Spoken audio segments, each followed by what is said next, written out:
Physically, I've gotten rid of a lot of extra weight. I think today I'm down about 55 kilo in my journey. I started in the middle of 2012, so in 1 year's time, I shed a lot of weight. I did, and I physically got smaller and much more aware of health and wellness and fitness, and a much better appreciation for the body and for the soul. I have an appreciation for many different things now that was different. I discovered the law of readiness, for example, that typically they speak about in biology and science. Readiness, they look to a child as it goes through developmental stages, that it does different things as a child gets older.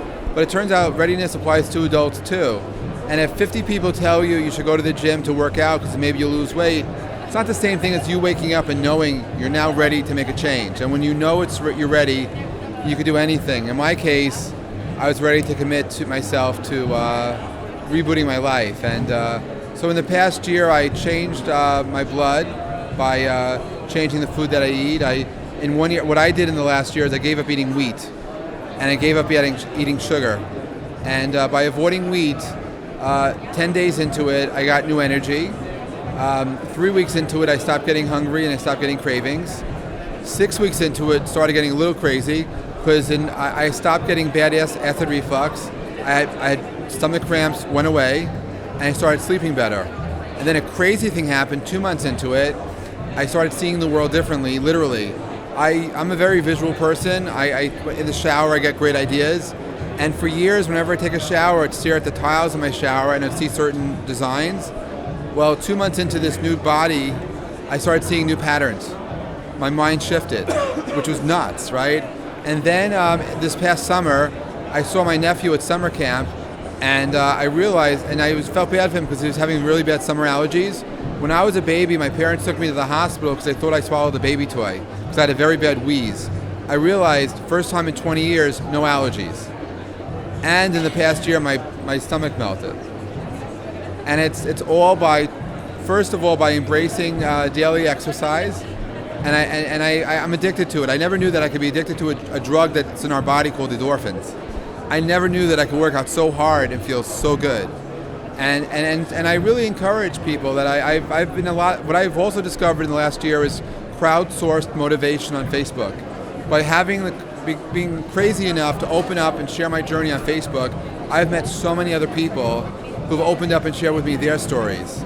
And every day I'm able to connect with various people, and it's great. And I have a new startup called Zula, and one of the things I have on Zula is I have a conversation for exercise where I invite people to share their workout routines, and we just talk about what we're doing, and it's a lot of fun. And I really think that when it comes to health, that we have a chance to take control of our lives, that medicine could be proactive rather than reactive, that when you start monitoring your steps and you start measuring your weight every day, you take a very different outlook in being awareness. I mean, quantified self may be a buzzword for some people, but it's my life.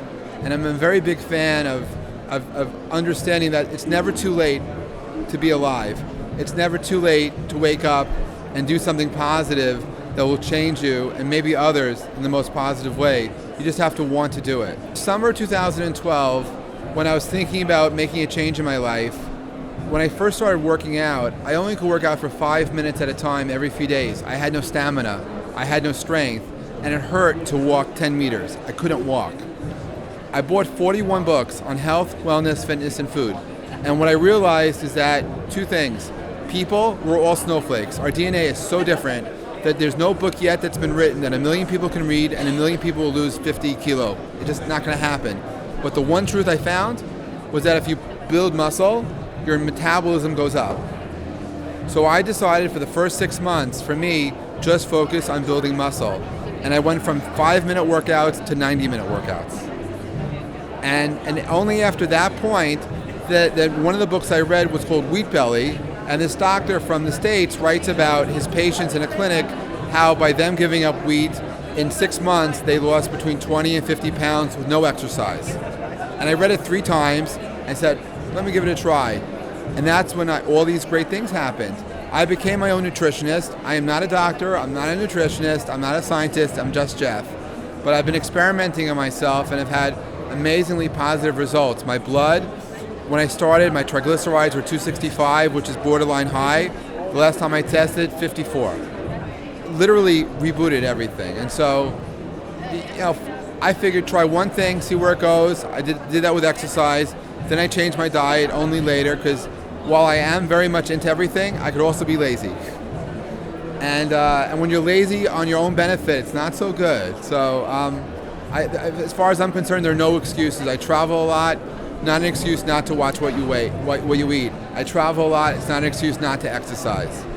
I used to only exercise judgment by looking at others. Now I exercise daily for myself.